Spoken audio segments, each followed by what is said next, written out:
नमस्कार, मैं Hare Kishan Meena, assistant professor physics, government girls college Kherwara, thermodynamics की क्लास में आपका स्वागत है। आज हम पढ़ेंगे गतिक गैस के जो गतिक मॉडल है उसकी सहायता से दाब के लिए रीडिंग स्थापित करना, और फिर जो दाब का मेजर आएगा उसकी सहायता से हम लोग दाब की व्याख्या करेंगे। बॉयल्स नियम, चार्ल्स नियम, डाल्टन का आंशिक का नियम, अवगाद्रो का नियम और ग्राउंड कंडीशन नियम आदि की व्याख्या करेंगे इसकी सहायता से, और ये भी ज्ञात करेंगे कि जो स्थानांतरणीय औसत गतिज ऊर्जा है इसकी कितनी होती है।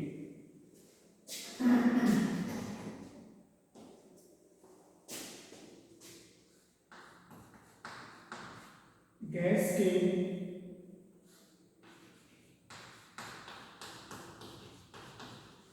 गतिक नियम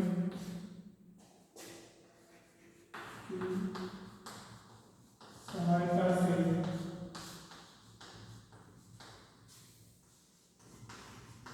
दाब के लिए व्यंजक स्थापित करना, दाब के लिए व्यंजक स्थापित करना। ठीक है, तो हम लोग क्या करेंगे, गैस का गतिक जो काइनेटिक वॉल्यूम गैसेस है, ठीक है, जो काइनेटिक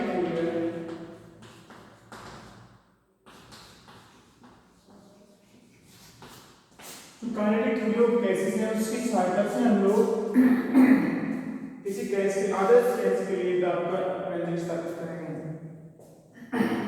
हम लोग जानते हैं कि काइनेटिक जो गैसेस हैं उसमें मानते हैं कि द्रव का आकार छोटा है और पात्र की तुलना में उसका आकार बहुत कम होता है, चिकने होते हैं, जड़ होते हैं, उनके बीच व्यत्यास होती है, बहुत सारे अवधारणाएं हैं।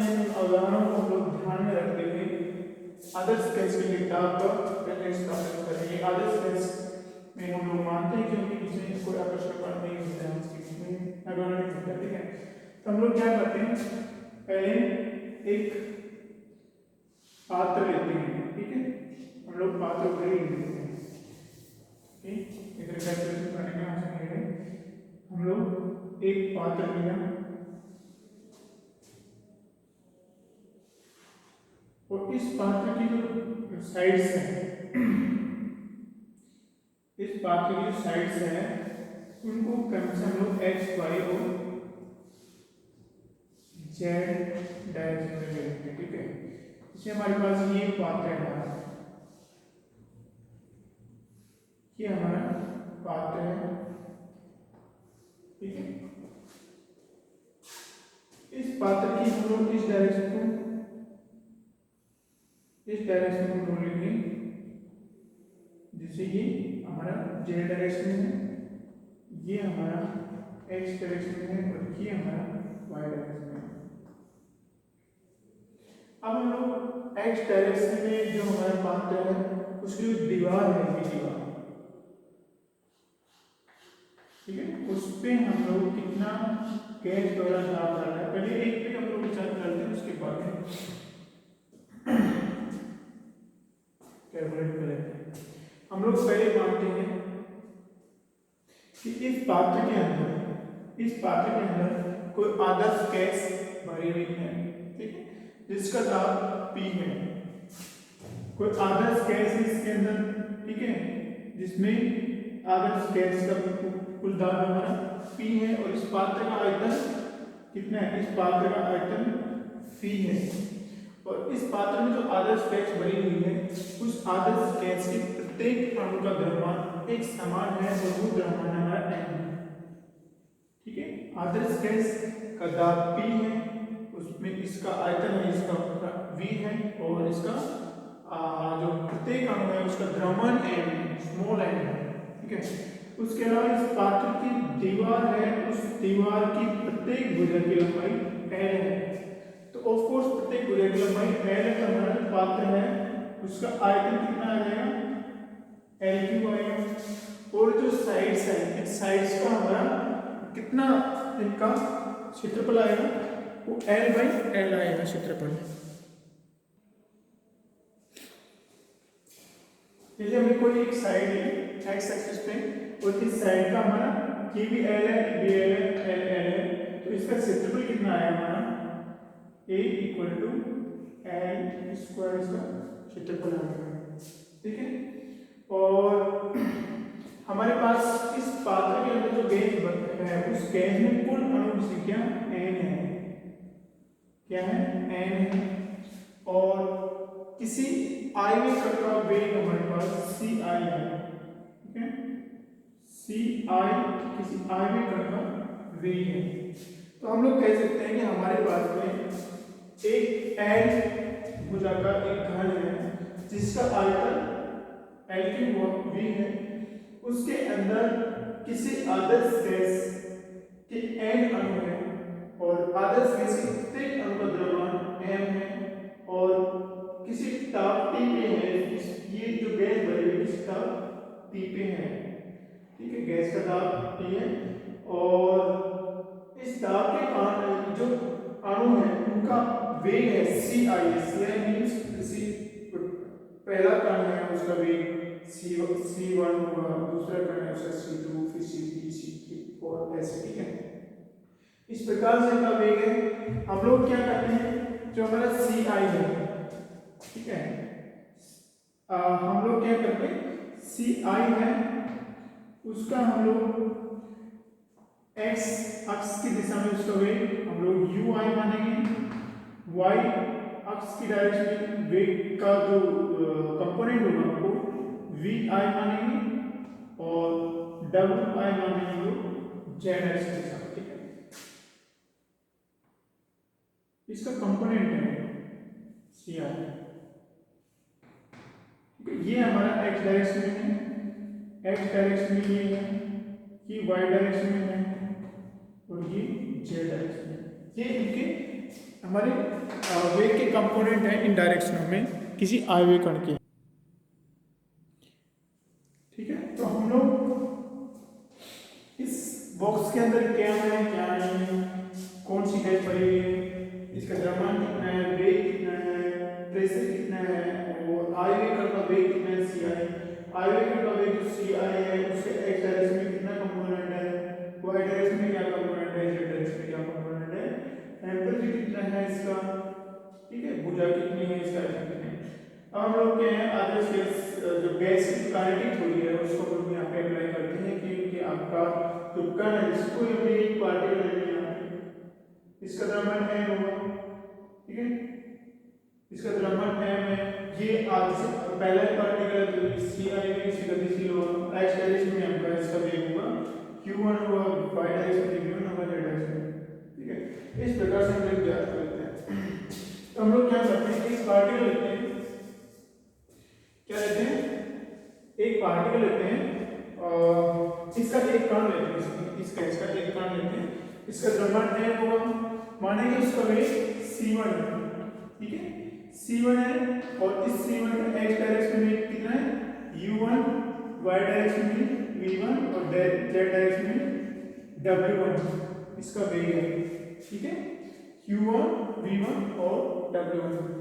तो जैसे हमारा कण यहाँ है, यहाँ से इस सतह पे आता है तो टक्कर मारता है, इसका वेग x डायरेक्शन में माना कि कण x डायरेक्शन में u1 वेग से गतिशील है, तो जब वो उस सतह से टकराता है तो सतह से टकराने पर उसका द्रव्यमान u1 वेग से जा रहा है तो उसका संवेग कितना होगा,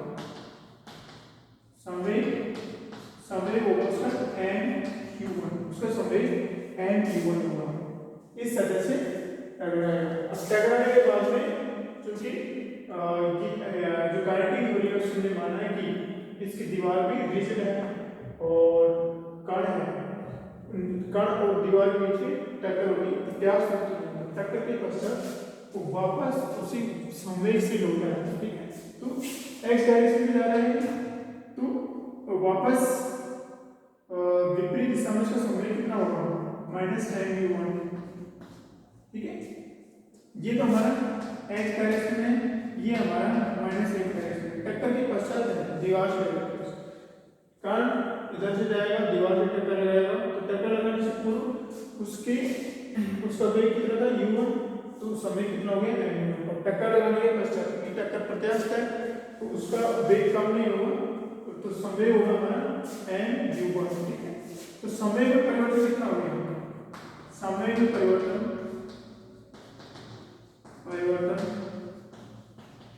समय में परिवर्तन होगा हमारा N U one minus N U one equal to 2 time N. ठीक है, तो एक टक्कर में जो समय परिवर्तन हुआ है हमारा 2 टाइम यू वन आ गया। ओके, अब देखो हमारा जो कण है यहाँ पे टक्कर के पश्चात ये मानते कि एक बार मानते कि एक ही कण है, यहाँ पे टक्कर के पश्चात सीधा यहाँ जाएगा, इस दीवार पे जाएगा, फिर टक्कर लगाएगा फिर वापस जाएगा, तो यहाँ से यहाँ जाने में उसको एल दूरी तय करने के लिए फिर वापस आया फिर एल दूरी तय।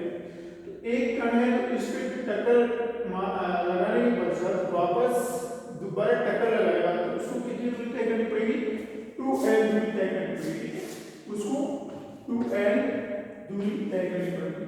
तो 2l दूरी तय करने में कितना समय लगेगा, उसको 2l divided by u 1 second. ठीक है, इतना सेकंड लगेगा।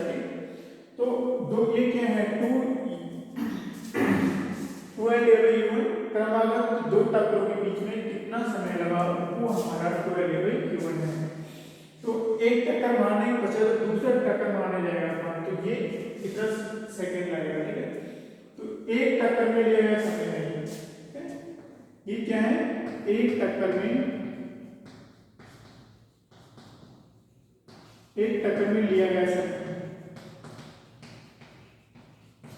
ठीक है, एक टक्कर में लिया गया समय, तो एक टक्कर में कितना समय परिवर्तन होता है टोटल, और एक टक्कर में लिया गया समय है तो इस एक टक्कर में कितना समय परिवर्तन होता है, ये समय परिवर्तन हुआ है एक टक्कर में। ठीक है, एक टक्कर में समय परिवर्तन हुआ है, तो हमारे एक सेकंड में कितने टक्कर मारे गए, एक सेकंड में कितनी बार हिट करेगा u1 डिवाइडेड बाय 2 टाइम है। ठीक है, इतनी टक्कर लगाएगा, इतनी टक्कर लगाएगा, तो एक सेकंड में कुल कितना समय परिवर्तन होगा। ठीक है, ये जो समय परिवर्तन हुआ है एक टक्कर में कितना समय परिवर्तन हुआ है, तो एक सेकंड में कुल कितना समय परिवर्तन होगा, तो एक सेकंड में कुल कितना समय परिवर्तन होगा वो हमारा u1 divided by 12 multiply by n u1 है। ठीक है, 2m इज इक्वल टू 2 से 2 कैंसिल हो जाएगा हमारा n u1 square by n। ठीक है, कि एक सेकंड में कुल कितनी टक्कर लगाएगा उसका मान है।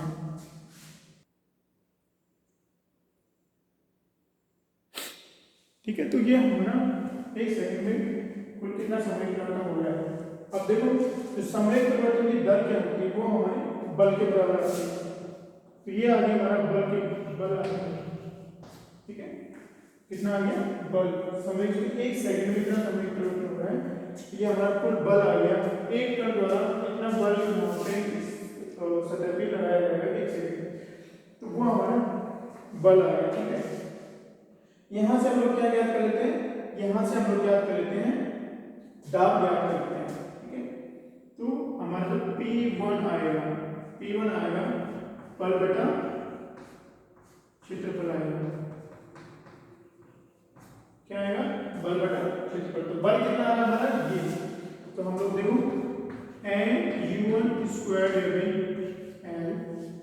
ओके, और इसको हम लोग मल्टीप्लाई बाय क्षेत्रफल हमने पहले निकाल रखा है, इस सतह का कितना क्षेत्रफल है l स्क्वायर, तो ये हमारा n u1 square divided l cube आ गया।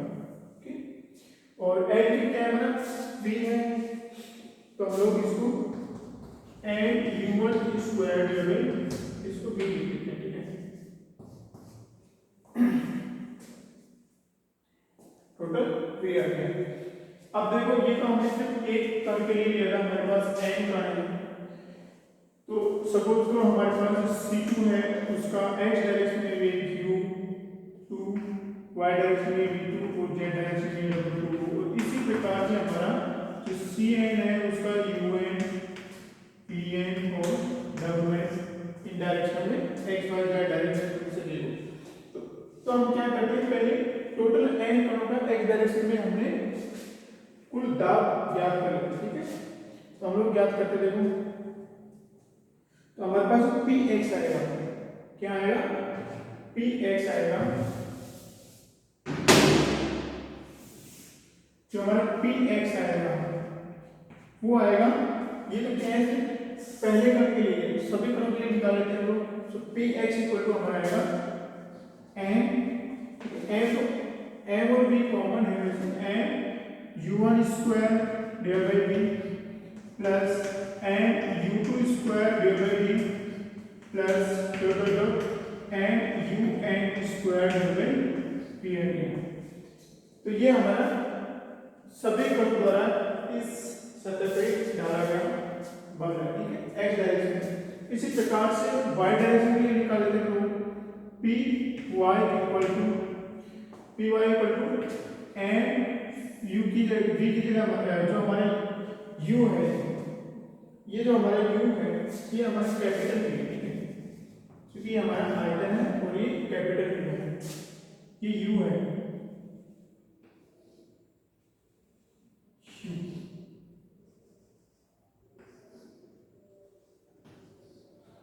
m v1 square divide capital V plus m v2 square divide by capital V plus m vn square divide by capital V। उसी प्रकार से p z इक्वल टू हम लोग z direction में कितना force है, सॉरी प्रेशर है, m w1 square divide by capital V plus m w2 square divide capital plus m wn square divide capital, ठीक है। तो देखो हमारे जो पात्र है उसमें x डायरेक्शन में कितना, पात्र की दीवारों में x डायरेक्शन में कितना दाब उसका कंपोनेंट है वो px है, y डायरेक्शन में कितना कंपोनेंट है वो py है, और z डायरेक्शन में कितना कंपोनेंट है वो pz है, ठीक है।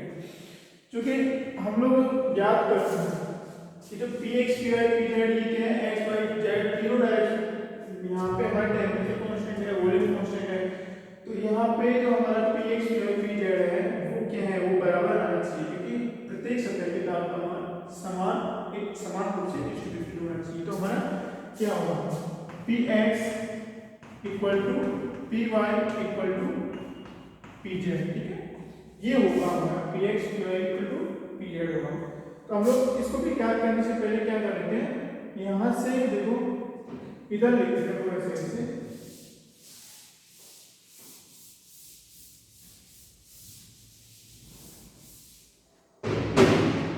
इस px को हम लोग कैसे लिखेंगे, px इक्वल टू यहाँ से m बार v कॉमन ले लिया हमने और हमारे पास आया u1 square plus u2 square plus un square, ठीक है, और this is equal to m bar v और summation of u I square I equal to 1 to n, ठीक है। उसी प्रकार से हम लोग py equal to m by v capital V है, ठीक, m by this is volume, ये हमारा कैपिटल V है जो कि वॉल्यूम है, ठीक है, और py के लिए हमारा आएगा v1 square plus v2 square plus vn square, ठीक है। इसको हम लोग लिखेंगे m बाय कैपिटल V और sum of I equal to 1 to n और vi स्क्वायर, ऐसे लिख सकते हैं हम लोग n करोगे। उसी प्रकार से हमारा pz कितना आएगा, pz equal to n by capital V और w1 square plus w2 square plus wn square, this is equal to m by capital V equal to 1 to n w I square, ठीक है।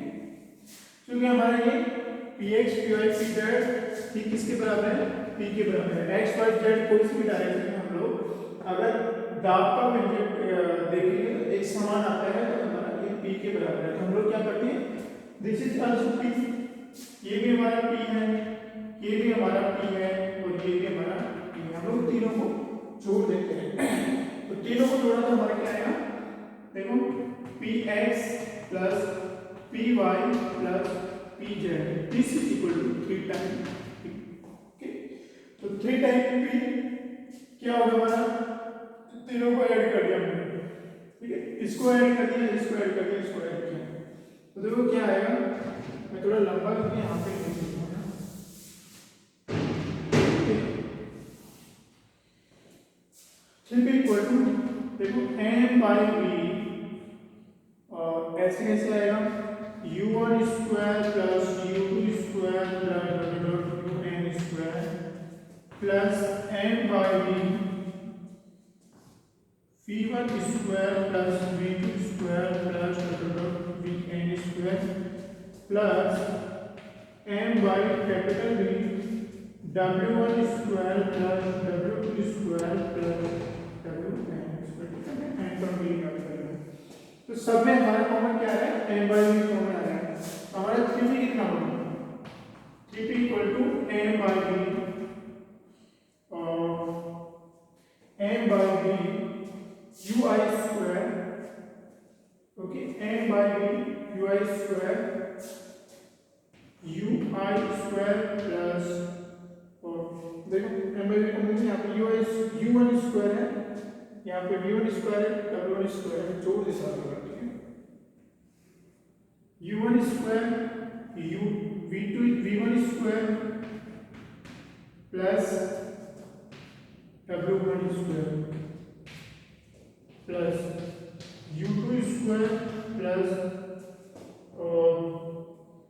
v2 square plus w2 square, ठीक है, plus dot dot dot dot un square plus vn square plus wn square. ये हमारा 3p आ गया है। तो ये तो देखो हमारा c1 का कंपोनेंट x डायरेक्शन में है, y डायरेक्शन में, z डायरेक्शन में। हमने पहले ही इंडिकेट कर दिया था कि ci का x डायरेक्शन में कंपोनेंट ये है, y डायरेक्शन में ये है, z डायरेक्शन में wi है, ठीक है। तो हमारा ये c1 का कंपोनेंट c1 के कंपोनेंट ये ऐड हो रहे हैं साथ, ये c2 के हैं, ये cn के हैं। तो हम लोग इसको किस प्रकार से लिखेंगे, देखो जैसे हमारे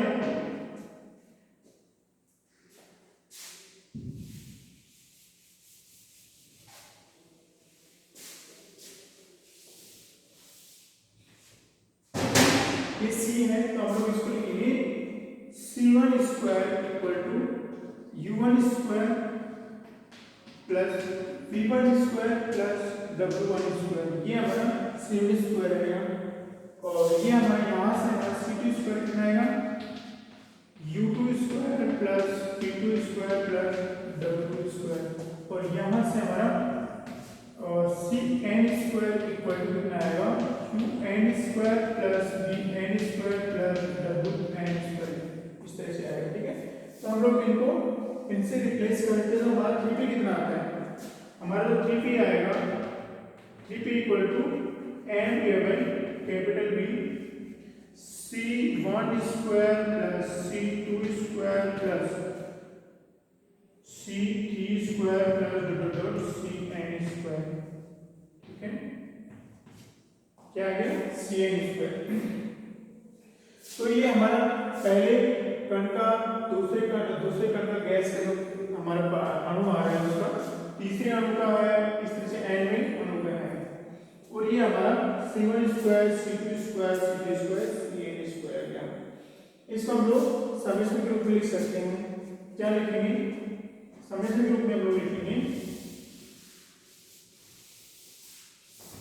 समेशन के रूप में लिखेंगे 3p equal to m by 3p equal to m by v और summation summation of I equal to 1 to n C I square, ठीक है, सी आई स्क्वायर कितना लिखेंगे, सी आई स्क्वायर, या फिर हम लोग इसको हाँ ठीक है, इसको समेशन में सी आई स्क्वायर लिखेंगे।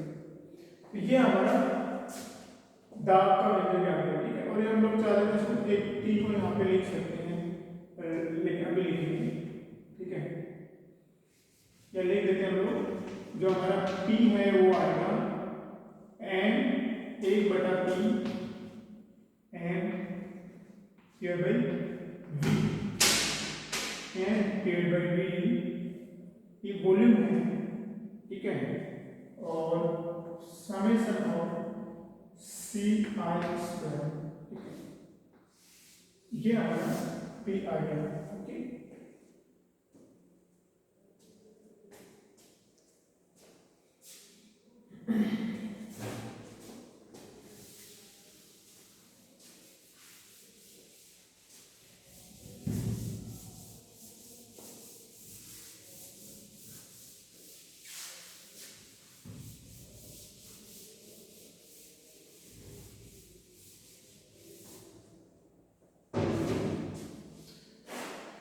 तो ये हमारा यह दाब का व्यंजक आ गया यहाँ पे, ठीक है। हमने क्या किया, गतिक मॉडल जो काइनेटिक थ्योरी है, जो काइनेटिक मॉडल है टेस्ट के लिए, उसका यूज करके हमने दाब के व्यंजक स्थापित कर लिया, ठीक है। अब हम लोग इसको थोड़ा आगे सोल्व करते हैं, तो ये और भी सिंपल फॉर्म में आ जाएगा, ताकि समझने के लिए कि कितना ठीक है ये। तो देखो हमारा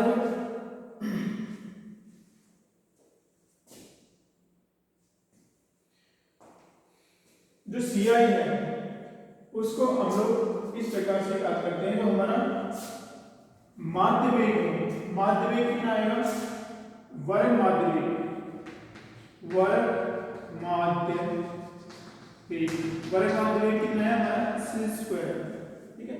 ये कितना होना चाहिए, ये होना चाहिए of course c1 square plus c2 square plus c3 square plus cn square divided by n, n particle है तो n ही होना चाहिए, ठीक है। और इसको हम लोग इस प्रकार से लिख सकते हैं, summation of C I square divided by n, ये आ गया हमारा। तो हमारा जो summation of C I square है उसको किस प्रकार से लिखेंगे, summation of C I square equal to n time C square, okay. वर्ग माध्य वेग है सी स्क्वायर, तो दिस इज वर्ग माध्य, ओके। इसके ऊपर माध्य लगा है, बाहर का चिन्ह है, तो वर्ग माध्य, वर्ग माध्य वेग क्या है, स्क्वायर मीन स्क्वायर वेलोसिटी होगी हमारी, जो स्क्वायर वेलोसिटी है उसका हमने मीन ले लिया, और ये हमारा गया उसको समीकरण फॉर्म में लिखा हमने। तो जो हमारा सम ऑफ सी आई स्क्वायर है, ठीक है, उसको हम लोग इससे रिप्लेस करते हैं यहाँ पे। तो रिप्लेस करने के बाद हमारा क्या आएगा, देखो रिप्लेस करने के बाद में आएगा हमारा p equal to 1/t n divide by v, ठीक है। और इसके लिए हमने क्या लिखा है, n c स्क्वायर बार, ठीक है। हम लोग इसको और सिंपल फॉर्म में लिखेंगे तो हमारा आएगा p equal to 1/3 p equal to 1/3 p equal to 1/3 mn divide by v and c square का, ठीक है। ये हमारा दाब का व्यंजक हो गया, ठीक है, जो कि वर्ग मीन स्क्वायर वेलोसिटी के रूप में आ रहा है। इस प्रकार से हमने दाब का एक व्यंजक ज्ञात किया है, इसको हम लोग यहाँ पे क्या टॉप मोस्ट पोजीशन पे लिख देते हैं, ठीक है। और फिर हम लोग उसकी ही सहायता से और जो नियम है उनको हम लोग क्या करते हैं, हम लोग इसको इसके पास में रख देते हैं, बॉक्स के पास में क्या है, p equal to 1/3 n divide by p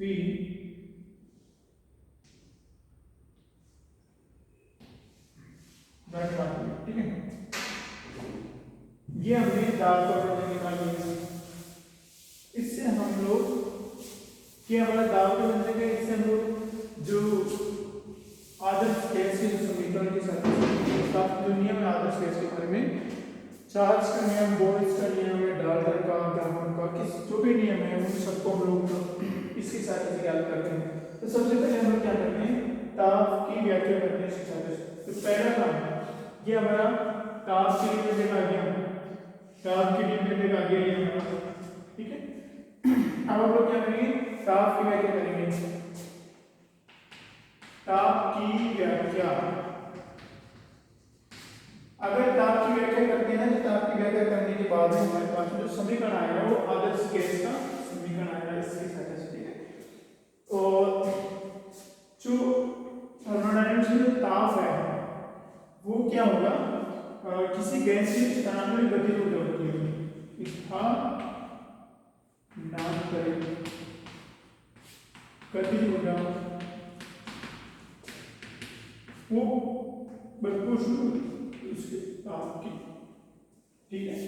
इस तरह से गतिज ऊर्जा प्रोपोर्शनल की होती है। अगर हम लोग इसको लेके चले और यहाँ पे अप्लाई कर देना, हमारे पास जो समीकरण आएगा आदर्श गैस का समीकरण देगा, कौन सा P इक्वल टू RT आ जाएगा, अप्लाई कर दे लो। तो इस तरह से गतिज ऊर्जा क्या होगी, इस तरह से गतिज ऊर्जा होगी हमारी mc स्क्वायर बार 1/2, ठीक है, इक्वल टू क्या हमारी उसकी तरह से गतिज ऊर्जा होगी ET होगी, ठीक है। ट्रांसमिशन एनर्जी होगी, देखो जो हमारा वेग है, ठीक है, माध्य वेग है c, this is proportional to square root of c square का, ठीक है।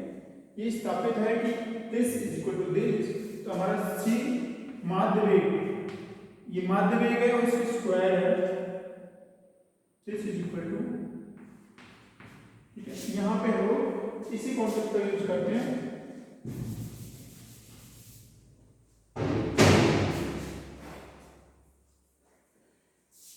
कि हमारा स्क्वायर माध्य वेग, ठीक है। और जो एनर्जी है हमारी ट्रांसलेशन एनर्जी ये इतनी आ गई, ठीक है। और दिस इज प्रोपोर्शनल टू, ठीक है, ये हमारी टेम्परेचर की प्रोपोर्शनल है, ठीक है। तो हम लोग इसको इसकी प्रोपोर्शनल लिखने के लिए क्या करेंगे, 1/2 mc square bar, this is proportional to L, and इसको हम लोग लिखते हैं L, प्रोपोर्शनल का साइन है और इसको हम लोग इसे हम लोग लिखते हैं, चलो बीटा लिख देते हैं, बीटा टाइम t है और बीटा कोई कांस्टेंट है, ओके। तो हम लोग इस रिप्लेसमेंट को यहाँ पे करते हैं, इस रिप्लेसमेंट को हम इस तरह से गतिज ऊर्जा प्रोपोर्शनल टू t है, तो जो हमारी माध्य स्थानांतरित गतिज ऊर्जा आएगी 1/2 mc square bar equal to ET आएगी, और ये प्रोपोर्शनल टू t है, हम लोग प्रोपोर्शनल कांस्टेंट है उसको बीटा मान लिया। इसका हम लोग इसका मान यहाँ रखते हैं, हमारे पास देखो क्या आएगा, P दिस ये प्रेशर है, ठीक है, P equal to 1/3 mn divided by v of, इसको हम लोग यहाँ पे रखते हैं, ये हमारा n/v और c mc स्क्वायर, ठीक है। ये हमारा mc स्क्वायर कितना लेना है यहाँ से, mc square bar equal to 2 times beta t, ठीक है। तो इसको यहाँ पे mc स्क्वायर बार की जगह हम लोग 2 बीटा t लिख देते हैं, तो p equal to 1/3 n divided by v, और ये हमारा 2 बीटा t, ठीक है। p हमारा आ गया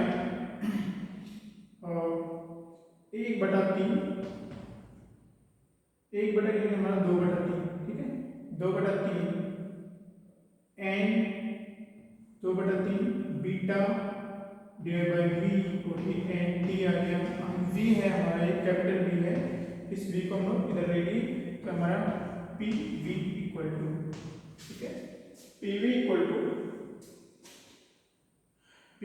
आ गया हमारा 2/3 बीटा n,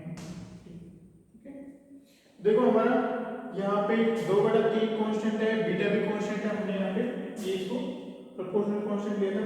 और n क्या है, n हमारे जो पात्र के अंदर गैस है मतलब कुल अणु की संख्या है वो हमारा n है, तो ये कांस्टेंट है, ठीक है। इस कांस्टेंट को हम लोग बीटा भी इक्वल टू एक अन्य कांस्टेंट से रिप्लेस कर देते हैं हम लोग, ठीक है। उसको हम लोग बोलते हैं r। r क्या है, टेबल कांस्टेंट है, r का मान कितना आ गया हमारा 2/3 बीटा n आता है, ठीक है। इस प्रकार से हमने यहाँ से इस तरह से टी ले चले और हमारे पास में जो आदर्श गैस का समीकरण वो आ गया, आदर्श गैस का समीकरण है। ये तो हमारी तापमान गैस होगी। और अब हम लोग औसत स्थानांतरण प्रतिरोधक याद कर सकते हैं, इसकी सहायता से औसत स्थानांतरण प्रतिरोधक याद कर सकते हैं। और उसके लिए हम लोग क्या करते हैं, जो ये जो हमारा स्थानांतरित गतिज ऊर्जा है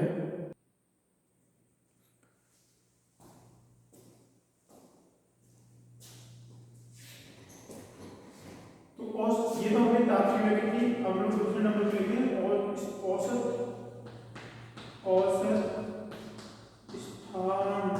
स्थानांतर गतिज ऊर्जा,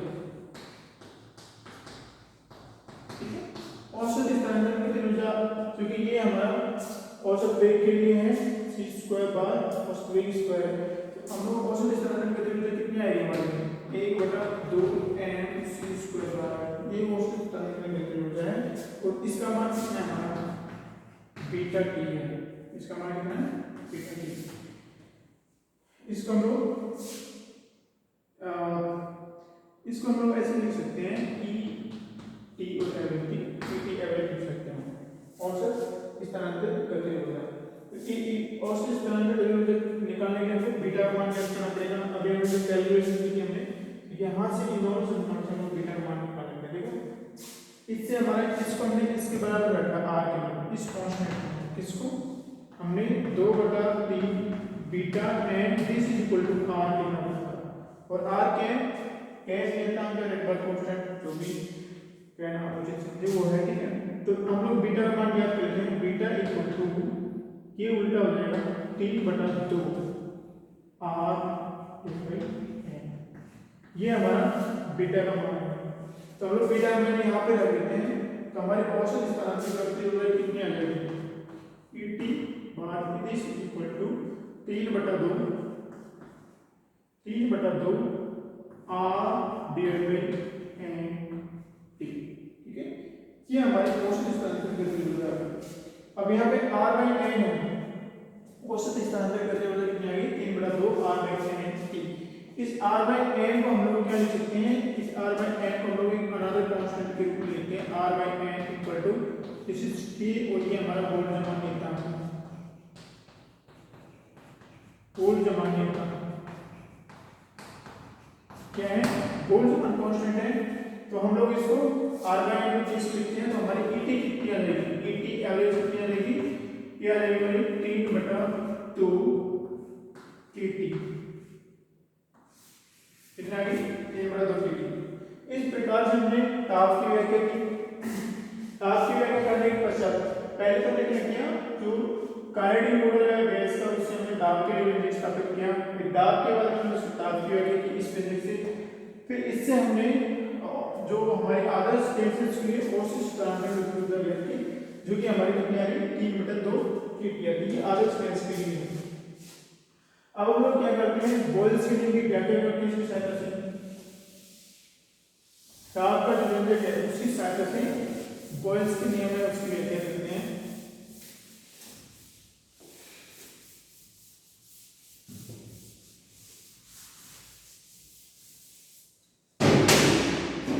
दो के बाद में तीसरा नाम है बॉयल का नियम, ठीक है। बॉयल का नियम क्या कहता है, बॉयल का नियम कहता है कि अगर हमारा T कांस्टेंट है, क्या है T कांस्टेंट है, तो किसी आदर्श गैस के लिए जो P प्रोपोर्शनल टू 1/v होता है, ठीक है। ये हमारा बॉयल्स का नियम है। तो देखो यहाँ से हम इसको निकाल सकते हैं। यहाँ पे हम लोग P को कांस्टेंट रखते हैं, ठीक है। तो P equal to 1/T N V और mn p c square bar, ठीक है।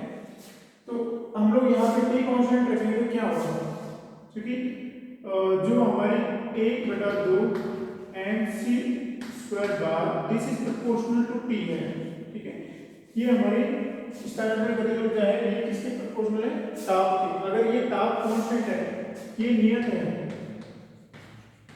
ये नियत है, तो ये भी हमारा क्या होगा, ये नियत होगी, ठीक है। ये क्या होगा, नियत है। तो हमारा जो ये P equal to 1/3 n divide by P, ठीक है, mc स्क्वायर बार, ठीक है। ये हमारा जो कंपोनेंट है ये क्या है, कांस्टेंट है यहाँ पे। तो और उसके अलावा हमारा अणु है, पात्र के अंदर गैस के अणु है, वो भी नियत है, उनका ना निर्माण हो रहा है ना ही वो डिस्ट्रॉय हो रहे हैं, वो भी नियत है। तो हमारी ये नियत आ गई, दिस इज ऑलरेडी कांस्टेंट। तो हमारा क्या होगा, P equal to P just proportional to 1/2। ये क्या आ गया, V के प्रोपोर्शनल आ गया, P प्रोपोर्शनल टू P है। तो ये हमारा बॉयल्स का नियम है। उसी प्रकार से हम चार्ल्स का नियम याद कर सकते हैं। 14 नंबर चार्ल्स नियम। चार्ल्स नियम क्या कहता है, अगर P कांस्टेंट है, P नियतांक है, P नियतांक है, तो हमारा जो V है वो हमारा प्रोपोर्शनल टू T आएगा या T प्रोपोर्शनल टू P आएगा, ठीक है। तो इस चार्ल्स के नियम को हम लोग यहाँ से याद कर सकते हैं। देखो P इक्वल टू हमारा P इक्वल टू कितना है, P equal to 1/3 n divide by V c bar square, c square bar, ठीक है। हमारा P कांस्टेंट है, ठीक है, P क्या है, कांस्टेंट। इसको हम लोग इस प्रकार से लिखते हैं, this P equal to 1/3 mc bar square, ठीक है, c स्क्वायर बार। हमारा P कांस्टेंट है तो V प्रोपोर्शनल क्या होगा, ओके एक मिनट, हम लोग P को कांस्टेंट करने से पहले हम लोग यहाँ पे इसको देखते हैं। यहाँ पे जो हमारी जो काइनेटिक एनर्जी है, ठीक है, इसकी जो गतिज ऊर्जा है वो किसके प्रोपोर्शनल है, टेंपरेचर के। तो जो हमारा mc स्क्वायर बार आएगा वो टेंपरेचर के प्रोपोर्शनल होगा, ठीक है। इसको देखो इस प्रकार से लिखते हैं, 1/3 n और ठीक है, हमने इसको 2/3 कर दिया, 2/3 n 1/2 mc स्क्वायर बार, ठीक है। 2 से 2 कैंसिल होने के बाद हमारा nmc स्क्वायर आएगा, ओके। तो ये हमारा 1/mc स्क्वायर क्या है, Et है, ठीक है। दिस इज, और ये हमारा प्रोपोर्शनल टू टेंपरेचर होता है, किसके प्रोपोर्शनल होती है, टेंपरेचर के प्रोपोर्शनल। और इसलिए क्या होगा, जब हमारा P कांस्टेंट रहेगा, this is proportional to temperature, तो ये हमारे टेंपरेचर के प्रोपोर्शनल है, ये हमारा ऑलरेडी कांस्टेंट है। तो अगर हमारा P कांस्टेंट है तो क्या आएगा, P कांस्टेंट है तो हमारा V equal to V proportional to T आएगा। अगर यहाँ पे P कांस्टेंट है तो V is not constant, V constant नहीं है, और ये तो हमारे ये 10 ये हमारे T प्रोपोर्शनल है, ठीक है। तो हमारे क्या आएगा, P प्रोपोर्शनल टू T आएगा। इस प्रकार से हमारा चार्ल्स नियम हो गया।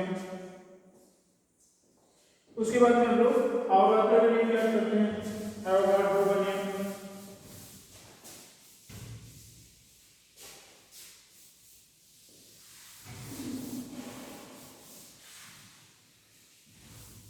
उसके बाद हम लोग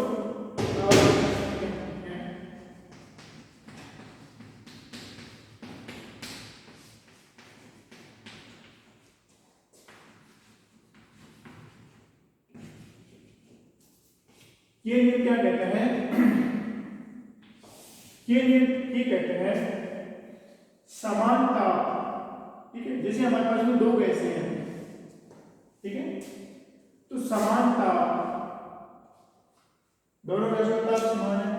समान ताप समान दाब, समान दाब, समान ताप समान दाब और समान ताप समान दाब, ठीक है, और समान आयतन। ठीक है, हमारे पास दो गैस है, एक इधर है एक इधर है, समान ताप समान दाब और समान आयतन है।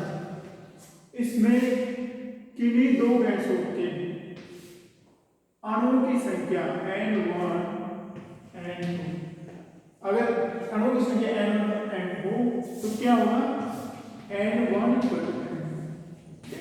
तो जो अवगाद्रो नियम ये है कि समान ताप समान दाब और समान दाब होने पर समान आयतन में किन्हीं दो गैसों के अणुओं की संख्या भी समान होती है, हमारा अवगाद्रो नियम है। इसको हम लोग यहां से एस्टेब्लिश करते हैं। ठीक है, तो देखो ऐसे कैसे एस्टेब्लिश करता मैं, ताप समान है, सॉरी ये P इक्वल है V इक्वल है, ओके, और हमारा टेम्परेचर इक्वल है। तो हम लोग लिखते देखो P इक्वल टू, दोनों का अलग अलग बॉक्स बना दिया यहाँ पे, एक गैस है दूसरी गैस, तो P इक्वल टू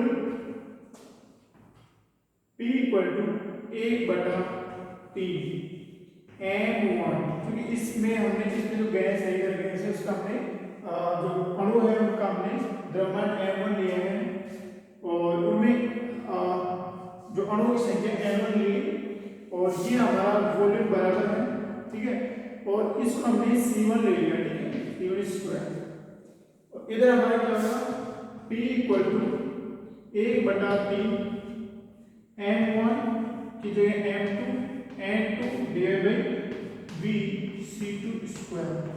ठीक है, तो ये हमारा दाब के लिए पहले था, उससे हमने निकाला कि इन कंडीशन में हमारे ये आ गया, हमने अपने टेम्परेचर की कंडीशन यहाँ पे सेट नहीं किया। ठीक है, तो हम लोग यहाँ से क्या करते हैं, यहाँ से स्थानांतरित करते हुए याद करते हैं इसकी P इक्वल टू 1/3, क्योंकि ये इसको हम लोग PV के रूप में लिखते हैं। PV इक्वल टू, इस PV इक्वल टू 1/3 N1 ये 1/3 N1, इसको यहाँ लिख दिया हमने 1/3 जगह से N1 और M1 C1² का। ठीक है, और इसको हमने और आगे लिख दिया 2 N1 divide by 3 1/2 M1 C1² बार। ठीक है, यहाँ पे हमने इस में लिखा PV इक्वल टू 1/3 M2, ठीक है, M2 डिवाइड 3 और चूंकि यहाँ पे हमने 1/2 लिख दिया, यहाँ पे 2 लिख दिया। ठीक, ये N2 है, M2 C2²। क्योंकि ये भी PV है ये भी PV है, तो ये व्यंजन और ये व्यंजन दोनों बराबर होने चाहिए। दूसरा ये क्या है हमारे, ये ट्रांसलेशन काइनेटिक एनर्जी है और ये भी ट्रांसलेशन काइनेटिक एनर्जी है। तो देखो जो हमारी ट्रांसलेशन काइनेटिक एनर्जी है, ट्रांसलेशन काइनेटिक एनर्जी क्योंकि ताप समान है, ओके, तो हमने जो ट्रांसलेशन काइनेटिक एनर्जी निकाली थी हमने ET एवरेज कितनी निकाली थी हमने, ET एवरेज निकाली थी हमने 3/2 KT,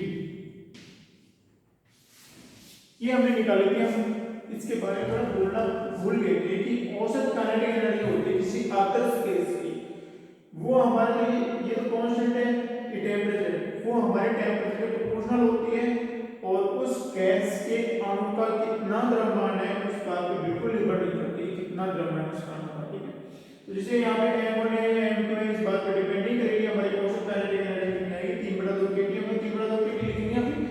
तो उससे पहले क्या करते हैं हम लोग, ये जो 1/mc² बार है इसके लिए हम लोग क्या लिखेंगे 3/2 KT, क्योंकि ये हमारी ट्रांसलेशन काइनेटिक एनर्जी है। ठीक है, तो यहाँ ये हमारी क्या है, टेम्परेचर पे डिपेंड नहीं करती है, तो हम लोग इसकी जगह ये लिख देंगे, इसकी जगह ये लिख देंगे। ठीक है, लिख के लिखते हैं हमारी PV इक्वल टू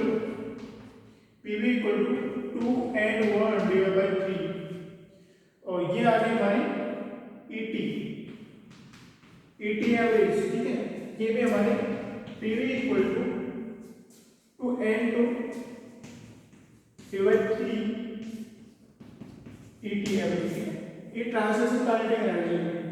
अब देखो ये भी पीवी है और ये भी पीवी है, तो ये ऑफ कोर्स इसके बराबर होना चाहिए, तो हम लोग बराबर लिखते हैं, क्या लिखते हैं, तो n1/3 ET equal to 2n2/3 ET average, ठीक है। ये पीवी है, वो भी पीवी है, दोनों मैंने बराबर लिख दिया। तो देखो सब कांस्टेंट है, n1 ये भी कांस्टेंट है, 2 3 भी कांस्टेंट है, ईटी और ईटी बराबर है, तो सब कैंसिल होने के बाद हमारे पास क्या बचेगा, n1 इक्वल टू n2, क्या बचेगा, n1 इक्वल टू n2। तो हमारा जो आवर्तक नियम था वो हमने सिद्ध कर दिया कि समान दाब पर किन्हीं दो गैसों की संख्या जो समान आयतन में है, उनका आयतन समान है, समान दाब और समान आयतन पर दो गैसों के अणुओं की संख्या भी समान होती है, ये हमारा आवर्तक नियम है। ओके, इसके बाद में कंटिन्यूटी में हम लोग एक और जो हमारा डाल्टन का आंशिक दाब का नियम है, ठीक है।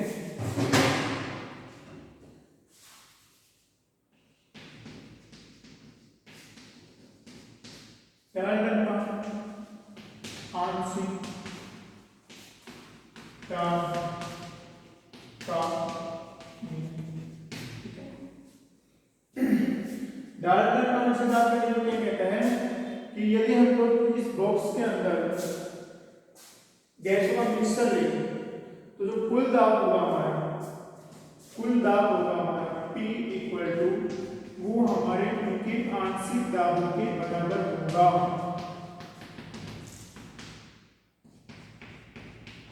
ओके, अगर इस बॉक्स के अंदर हम लोग एक से ज्यादा गैसों का मिश्रण लेंगे तो वो हमारा आंशिक दाब के बराबर होगा, और हमारा आंशिक दाब क्या होगा, इस P1 क्या है, P1 ये इस बॉक्स के अंदर केवल जो पहले प्रकार की गैस है, ठीक है, पूरी से भरी हुई हो। P2 क्या होगा, दूसरे प्रकार की गैस हो। P3 क्या है, तीसरे प्रकार की हो। P4 क्या है, जो चौथे प्रकार की हो।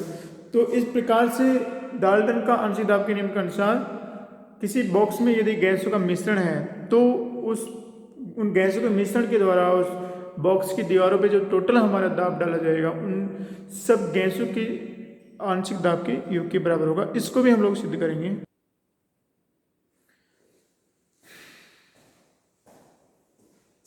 तो देखो ये जो आंशिक दाब है वो प्रथम प्रकार की गैस के कारण है, ये दूसरे प्रकार की गैस के कारण है, ठीक है। तो ये आएगा, देखो हम लोग जो हमारा कुल प्रेशर है, सपोज करो इस गैस है उसके अणु का n अणु है, n1 अणु है, फिर द्रव्यमान m1 है, ठीक है, n2 है, और इनका जो वेग है वो c² बार है, ठीक है। उसी प्रकार से n2 c² बार, ठीक है। उसी प्रकार से ये हमारा n2 और cn² बार, ये वेगों के और द्रव्यमान के कारण के बारे में इंफॉर्मेशन है, ठीक है। जो आणुगतिक सिद्धांत है गैस के लिए जो कारणिक थ्योरी है उससे हमने ये निकाला दाब का मैजिक, उसको हम लोग ज्ञात करते हैं। देखो अगर इसके अंदर हमारे पास में ये सारे मिक्सर बने हैं तो दाब P होगा, तो P कितना होगा हमारा, P होगा हमारा 1/3 n, ठीक है, 1/3 n समेशन ऑफ 1/3, और चूंकि आयतन फिर से इसको हम लोग P लिख दिया, ठीक है, और sum of m i n i c i, ठीक है। ये हमारा इसके लिए होगा दाब P होगा, ओके।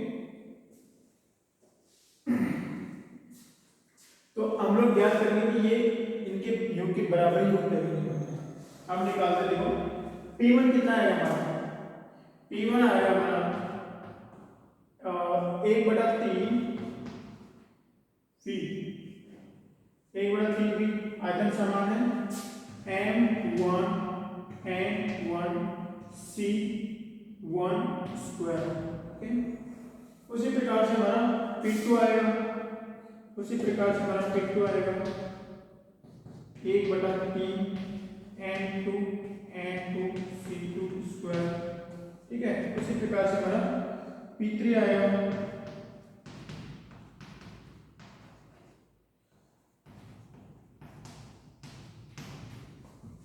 ठीक है। सारी मानों के लिए हमारे जो गाणितिक थ्योरी है उससे P1 P2 P3 Pn मैंने ज्ञात की।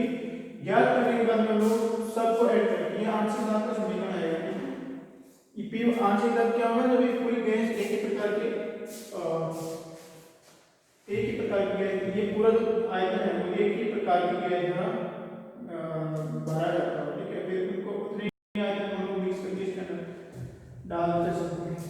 ठीक है, तो आयतन समान है, यहाँ पे भी आएगा और यहाँ पे भी आएगा। ठीक है, इनको हम लोग जोड़ देते हैं, जोड़ देके आते हैं मतलब P1 plus P2 plus P3 Pn, this is equal to 1/3 n V common ले लेते हैं, 1/3 V कॉमन ले लिया। ठीक है, कॉमन लेने के पश्चात हमारा क्या आएगा N1 C1 square plus N2 C2 square bar plus N Cn square bar. ठीक है, इसमें हम लोग ओके, ये हमारा n अलग है, n अणु है कितने अणु हैं। ठीक है, यहाँ पे हमारा n आ रहा है तो उसमें कन्फ्यूजन नहीं होना है। ठीक है, इसको हम लोग नहीं लिखे लास्ट में रखो। ठीक है, ये हमारा n अणु है, मतलब टोटल लास्ट वाला कितना अणु है, पहला दूसरा तीसरा चौथी गैस पांचवी गैस छठी गैस उसके लिए। ओके, n स्क्वायर हम लिख सकते हैं बाकी भी, क्योंकि यहाँ पे कंफ्यूजन हो सकते हैं लोग, क्योंकि n क्या है हमारे पास में। हाँ ओके, लिख देता हूँ मैं 1/3 की जगह हमारे 1/3 में कॉमन ले लिया हमने n और Cn इसका। ठीक है, लिखिए। अब हम लोग क्या करते हैं, हम लोग यहाँ पे ये जो अपनी ट्रांसलेशन एनर्जी निकाली थी उसको यहाँ पे पुट करके लिखते हैं। पुट करते हैं तो करने की जरूरत नहीं है, यहाँ पे हम लोग क्योंकि इसमें समेशन लगा देते हैं 1/3V, this is equal to summation of mi i equal to 1। ठीक है, 1/3V i इक्वल टू 1 है mi n ci स्क्वायर, तो i कहाँ से लेते हैं हमारा 1 से n तक। तो ये हमारा व्यंजक आ गया P1 P2 के लिए Pn ले लिया गया। ठीक है, this is equal to P1 P2 और ये हमारा P क्या है, ये P, तो ये देखो 1/3 इसको हम लोग क्या लिख सकते हैं, P लिख सकते हैं, this is equal to P। ये हमारा P1 plus P2 P3 Pn ये हमारा किसके बराबर है, P तो हमारा P equal to P1 plus P2 plus P3। तो ये हमारा डाल्टन का आंशिक दाब का नियम आ गया अपने आप कि जो हमारा गैस इस बॉक्स के अंदर जितनी गैस भरी हुई है उनके मिक्सर के कारण अगर उनके बीच में किसी प्रकार की रासायनिक क्रिया ना हो, ठीक है, तो उन सब गैसों के कारण उस पात्र की दीवारों पर डाला गया दाब प्रत्येक गैस के आंशिक दाब योग के बराबर होता है। आंशिक दाब क्या होता है, इस पात्र को उस पर्टिकुलर गैस से भरे जिसका हम आंशिक दाब करते हैं। क्योंकि हमारा है डालते हैं और लास्ट हमारे पास इसी हिसाब से हम लोग काइनेटिक थ्योरी से उससे हम लोग गैसों के व्यवहार की काफी हद तक ठीक से बैठे रख पाते हैं। ग्राम का विस्तार नियम निकालते हैं। ग्राम का विस्तार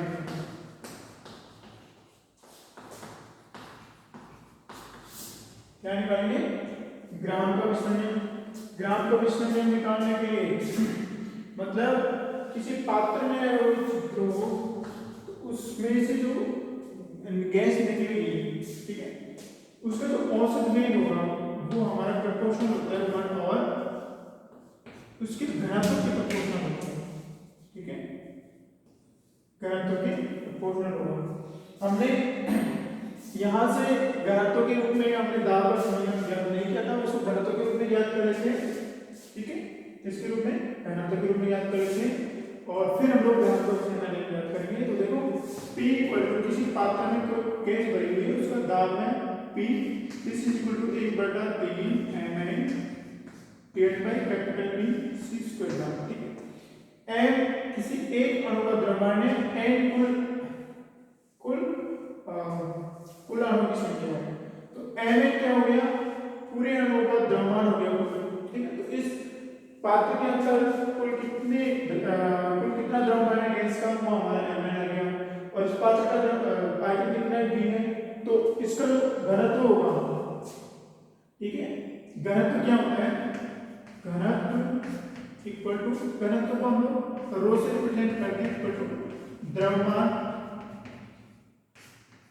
डिवाइडेड बाय आयतन। तो द्रव्यमान कितना हमारा? mn, this is equal to mn divided by capital P। ये हमारा रो आ गया, क्या आ गया? रो आ गया।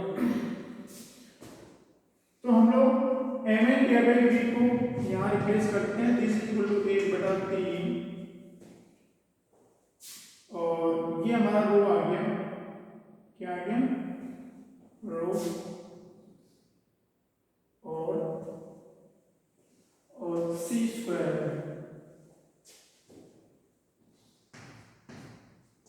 ठीक है। और यहां से हमारा c स्क्वायर बार कितना रहेगा?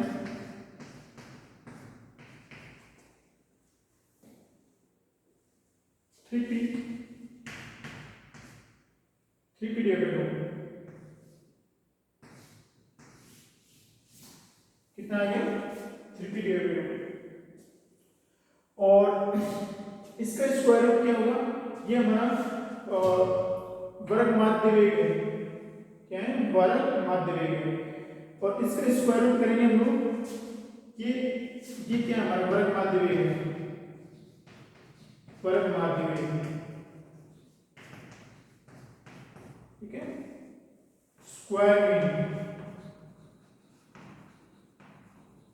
स्क्वायर मीन वेलोसिटी, हम लोग इसका एक बार और स्क्वायर करते हैं, तो हमारा आएगा देखो स्क्वायर ऑफ c स्क्वायर का बार, this is equal to square of 3p divided by rho, ठीक है। ये हमारे पास में, और ये क्या है हमारा? ये हमारा RMS velocity root mean square वर्ग माध्य मूल वेग है। ये क्या है हमारा? वर्ग माध्य मूल वेग, वर्ग माध्य मूल वेग, ठीक है। और जो वर्ग माध्य मूल वेग होते हैं वो हमारा किसके बराबर मानते हैं? तो इसको औसत वेग के बराबर मानते हैं, इसको औसत वेग, ये क्या है हमारा? औसत वेग, ठीक है। प्रोपोर्शनल टू औसत वेग मानते हैं इसको, दिस इज प्रोपोर्शनल टू। तो देखो यहाँ पे हमारा P कांस्टेंट है, इस पात्र के अंदर गैस भरी हुई है नियत दाब पर, हमारा P कांस्टेंट है, तो हमारा जो वर्ग माध्य मूल वेग है किसके प्रोपोर्शनल आएगा? रो के प्रोपोर्शनल आएगा, और ये हमारे किसके प्रोपोर्शनल है? c के प्रोपोर्शनल, ठीक है। तो यहाँ से हम निकाल सकते हैं कि ये हमारा this is proportional to square root of rho, क्योंकि कांस्टेंट है हमारा, और ये हमारे किसके प्रोपोर्शनल है? c के प्रोपोर्शनल, तो हम लोग औसत वेग है वो प्रोपोर्शनल आएगा अपना 1/2, ठीक है। तो जो गैस की जो मिश्रण है उसकी जो दर है वो हमारे इसके प्रोपोर्शनल होती है। ये ग्राम का मिश्रण का नियम है, सी प्रोपोर्शनल टू 1/2। इस प्रकार से हम लोग करेंगे कोई गैसेज है उसकी सहायता से हम लोग जो गैस की किसी भी प्रकार के गैस में उसके साथ प्रकार का जो व्यवहार है उनकी व्याख्या कर सकते हैं। हमने देखा कि इसकी सहायता से पहले हमने दाब का मान स्थापित किया, फिर हमने ताप की व्याख्या की, फिर हमने इसकी औसत काइनेटिक एनर्जी निकाली, ठीक है, 3/2 केवी, जो कि हम द्रव्यमान से इंडिपेंडेंट है। उसके बाद में हमने क्या किया, बोयल्स का नियम, चार्ल्स का नियम ज्ञात किया, अवोगाड्रो का नियम ज्ञात किया, डाल्टन का नियम ज्ञात किया और जॉन का नियम ज्ञात किया। इसकी सहायता से हम लोग कैसे किसी भी प्रकार की जो नियम का वो है उसका व्यवहार उसके व्याख्या कर सकते हैं। तो ये हमारा इस आज का लेक्चर समाप्त हुआ। देखने के लिए बहुत बहुत शुक्रिया।